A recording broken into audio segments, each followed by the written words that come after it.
Hello all, welcome to another episode of Vidyarty Creationz.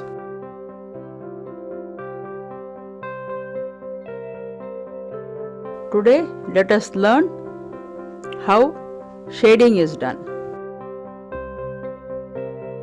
We are looking at how to convert two-dimensional geometric shapes into three-dimensional objects on a flat surface or two-dimensional surface.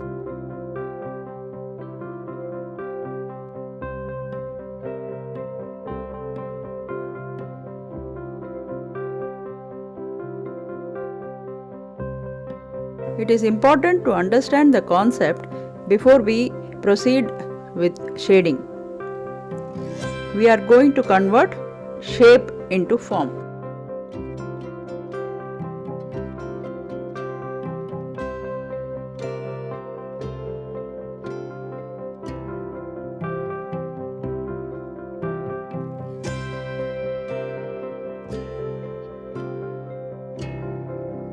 Let us now understand what is grayscale. The range of color between the pure white and pure black is called grayscale. We generally number it between 0 to 9.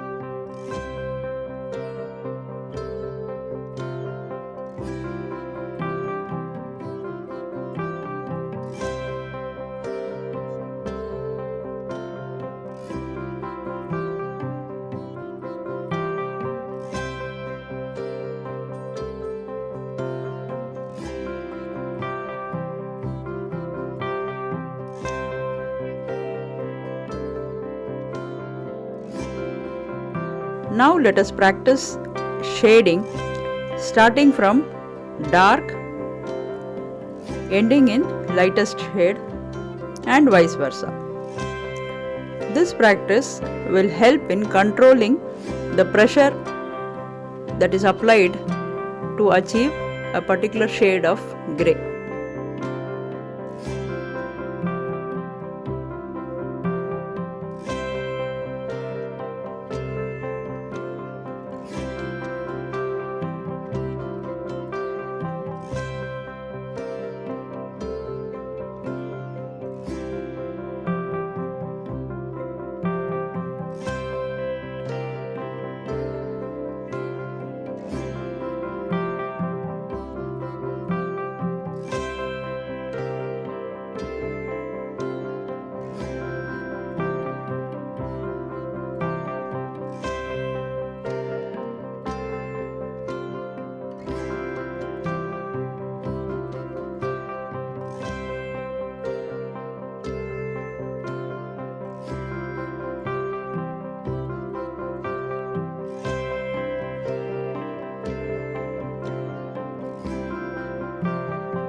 Next, let us understand how we can create a range of grey shades. Here is an exercise to do it. I have with me 4 different pencils, namely 2B, 4B, 6B and 8B. I am applying various degrees of pressure to achieve a range of greys.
Notice the progressive darkness achieved by varying a pressure or by changing the pencil.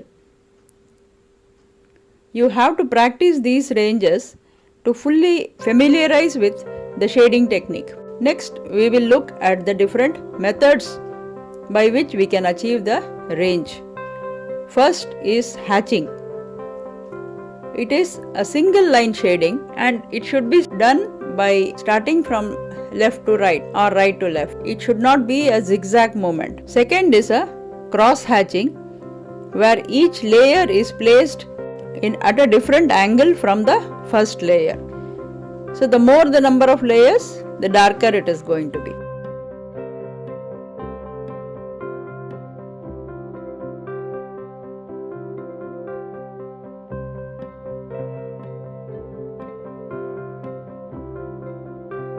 Third is scribbling.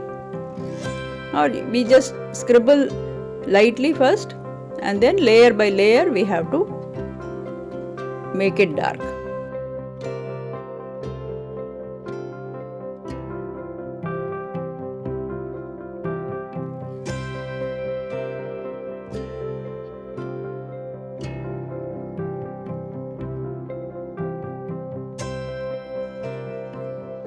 Then we have the blending.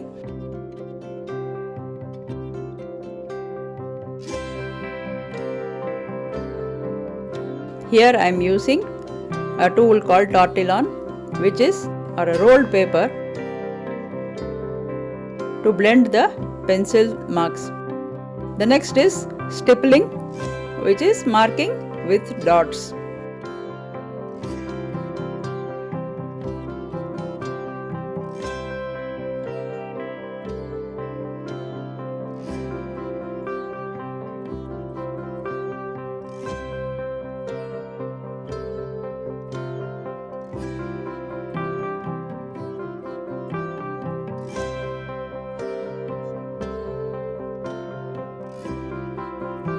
Now I will show you how to convert shapes into forms.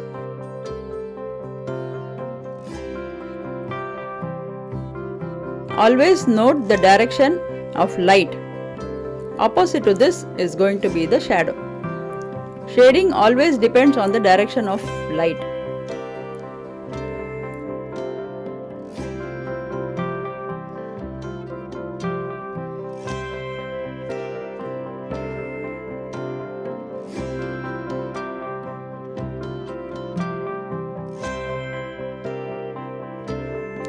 In the cone, the light is coming from the right side. So the left side we will have a shadow, but there is going to be a reflected light at the sides. In order to show this, I have darkened the background, so the cone can be distinctly seen and the reflected light is clear.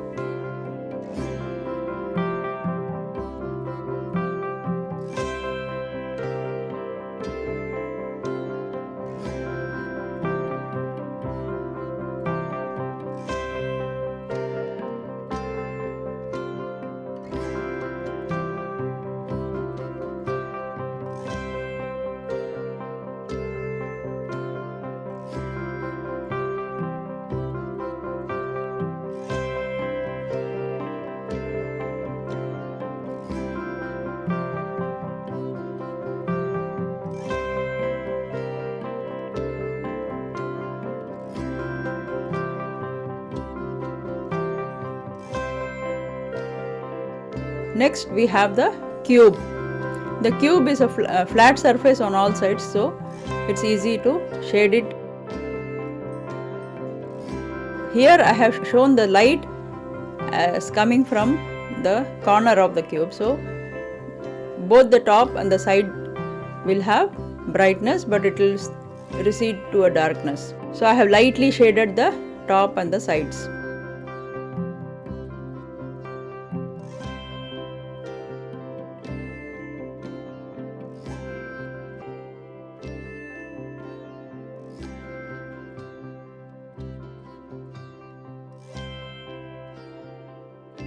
Now I am showing how to shade a sphere. The basic idea is being demonstrated now. As the light falls, it starts becoming darker and darker as you proceed towards the other end of the circle.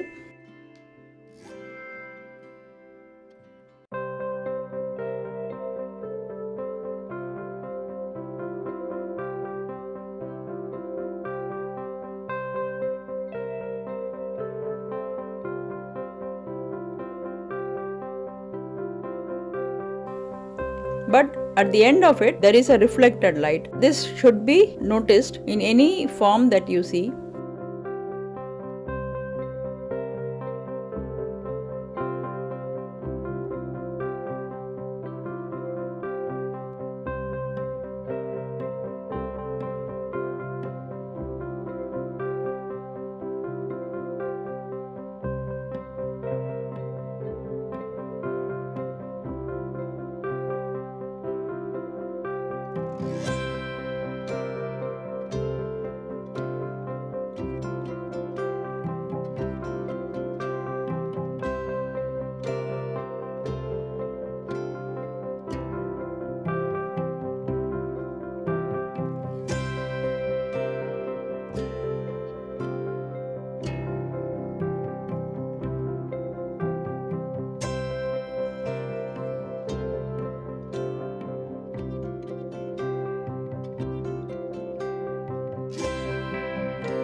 It is important to practice all that I have shown in this video to be able to improve your drawing skills. Hope you found the video interesting and useful. Please like, share and subscribe to my channel. Thank you for watching. Bye bye.